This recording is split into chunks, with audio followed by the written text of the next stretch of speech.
Hi, my name's Stuart Thompson. Here I am. And I work as the Food Justice Program Coordinator at Oxfam Australia. Today I would like to talk to you about the work we're doing around Grow, our Grow work. What is our Grow work? Well, it really spans across a whole lot of areas. For example, we have campaigns. That's what people mostly think of when they think of Grow. Our advocacy work, such as our work with protests or rallies or anything that might be campaign driven, public speaking and so on. But we also have advocacy work. Our advocacy work is around policy change, around government relations and so on, that also work with Grow. We have marketing that work on Grow and trying to fundraise around our brand for Grow and our work towards trying to improve a just world and food security for all. But we also have less talked about programming, things like ecological farming practices or educating families on their best nutrition and how they should eat.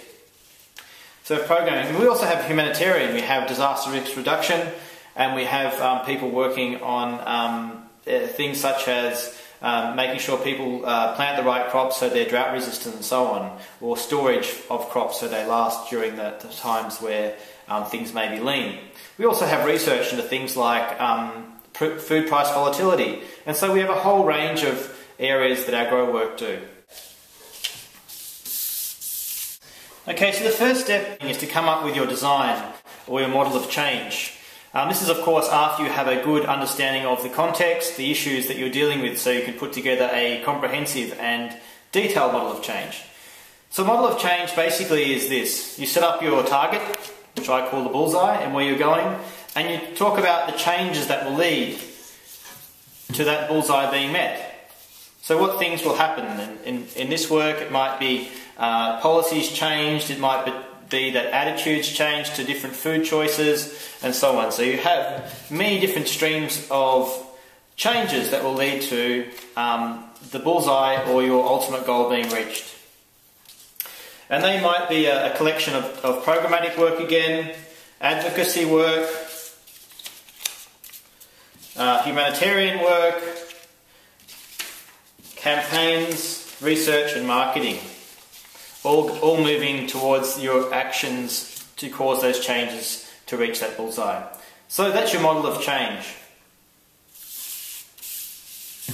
So once you have your model of change and you have your operational plans and you have your action plans and whatever it is, you're ready to go. So that's why I would like to start with the group I call the doers.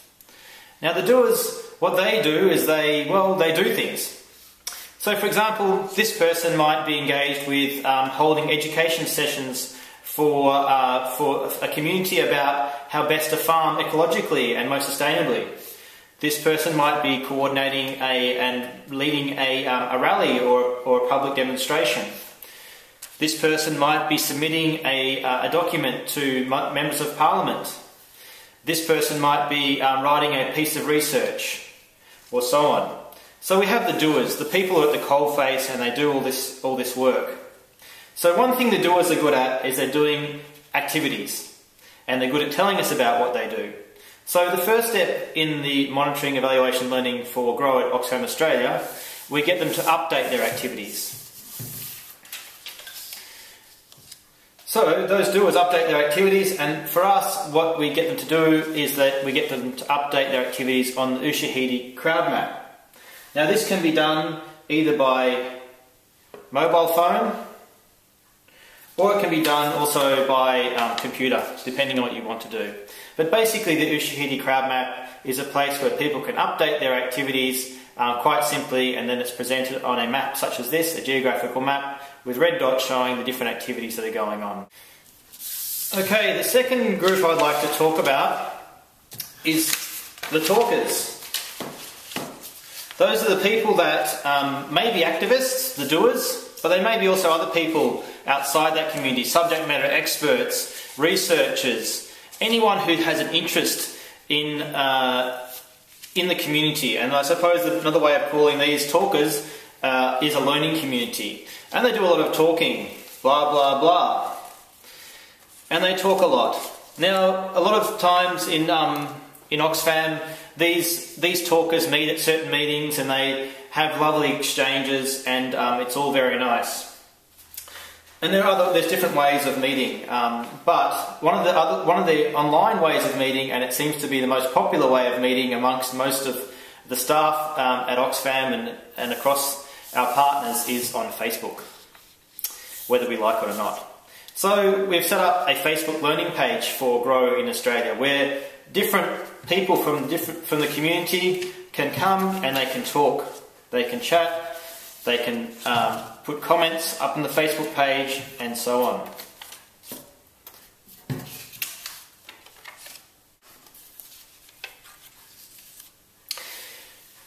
So, when the talkers are at the Facebook page and talking, you might wonder, what about the crowd map? What about all these activities we're doing? Well, the good news is that we have the crowd map on an automatic feed or automatic update that goes into the crowd map page. So when someone updates something on the crowd map, it gets fed in through a feeder straight to the Facebook page. So people on the Facebook page can see what activities are going on. They can comment, they can like, they can look at the pictures that are updated via the crowd map, they can look at the movies that are updated via the crowd map.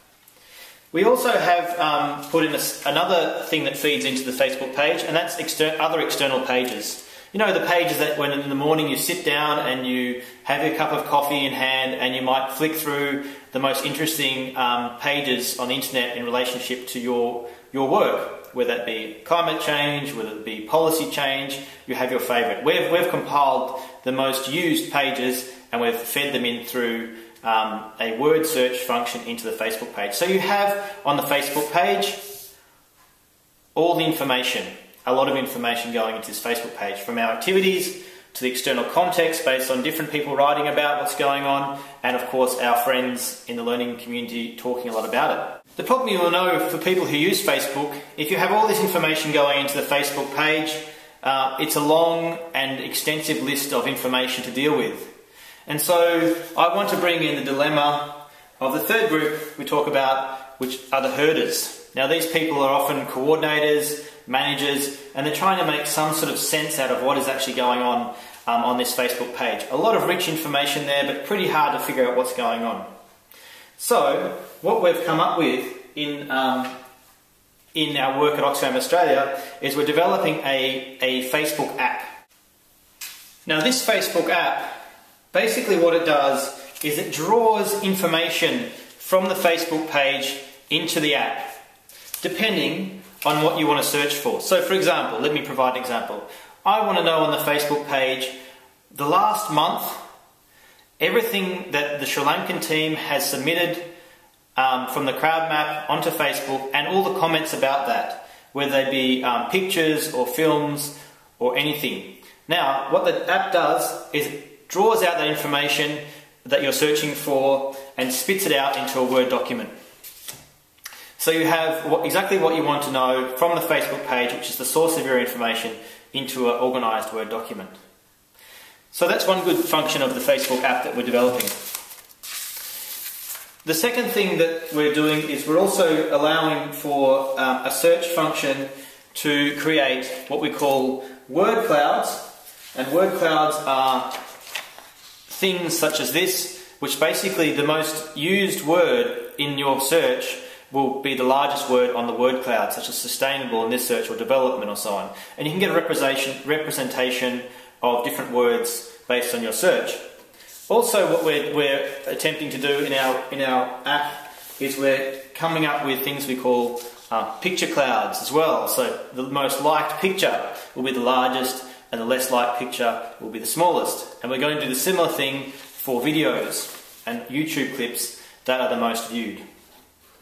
So basically what this app is a tool to go over your Facebook page, to draw out the information that you need for your work, to understand the issues you need to have as a coordinator or a manager. So now you have this tool where you've pulled out the information from Facebook and you have what you want. And basically what it does is it shines a light on the type of information you're looking for, rather than the usual practice, at least in my experience, of holding your finger to the wind and having to decide, okay, what should I look at and what should I look at. but you might want to go a bit deeper. And this is when I bring in the last group that I call the diggers. Now what the diggers are, they're the ones you go with your information to, and there'll be people like evaluators, researchers, internal and external researchers, or even people in the communications business such as investigative journalists, documentary filmmakers, and those people will dig deeper for you. And their job really is to take your information that you've got and come up with a design or a program of work around research or digging deeper so you can know more about what is going on. Okay, so when those diggers come back with their results and they've dug deeper into what you think you're seeing, then that information will feed into your model of change reflections. It will feed back into the learning communities or the Facebook learning communities, and people can talk about it and so on. Important though is that when the diggers have come up with their information, that it is fed back in a meaningful way and not forgotten about. So it closes the loop.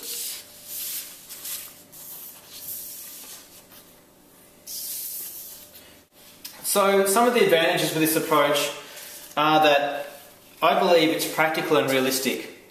It allows people to basically get on with the work that they're doing in the space they're doing it. So the doers get on with doing and update their activities.